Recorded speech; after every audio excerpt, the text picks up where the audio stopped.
તો સમાચારમાં આગળ વાત કરીએ તો કચ્છથી આ સમાચાર સામે આવી રહ્યા છે। કચ્છમાં જે વરસાદી પેકેજને લઈને હવે રાહત પેકેજમાં ભુજ તાલુકો પણ બાકાત છે। વરસાદી રાહત પેકેજમાં ભુજ તાલુકો બાકાત છે। ભારતીય કિસાન સંઘ દ્વારા મામલતદારને આ અંગે આવેદન પાઠવવામાં આવ્યું છે।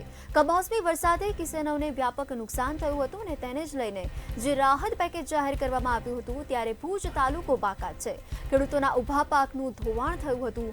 કમોસમી વરસાદને પગલે ખેડૂતોને વ્યાપક નુકસાન થયું હતું। મગફળી બાજરી જેવા પાકોનું પણ ધોવાણ થયું હતું।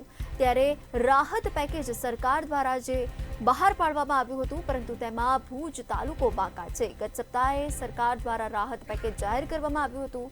10,000 કરોડના રાહત પેકેજમાંથી ભુજ તાલુકો બાકાત છે।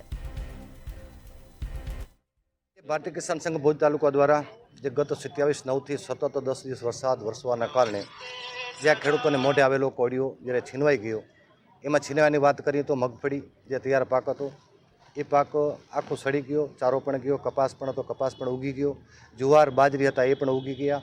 તેની સાથે સાથે દાડમ જેવો કચ્છમાં એક મોટો સમજી લો કે 16,000 હેક્ટરમાં જે મોટી ખેતી થતી હતી એ દાડમનો પાક પણ એક નિષ્ફળ ગયો। એની સાથે શાકભાજી હતા સતત વરસાદ વરસાદના કારણે સંપૂર્ણ નિષ્ફળ ગયા છે। એના માટે આવેદનપત્ર આપવામાં આવ્યા હતા અને આપના માધ્યમથી સરકારશ્રીને કહી રહ્યા છીએ કે 10,000 કરોડની તમે જાહેરાત કરી એક સારી બાબત છે, પણ ભુજ તાલુકાના ખેડૂતોને એક ગામ નહીં પણ એક ખેડૂતને એ મળવાપાત્ર સહાય રહેતી નથી।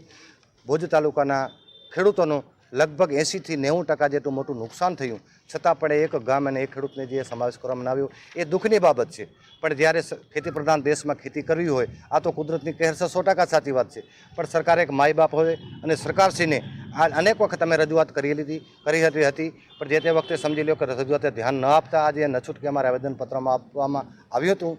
વાત કરી સહાયની તો પ્રધાનમંત્રી સહાય જે યોજના હતી એ બંધ પડી ગઈ।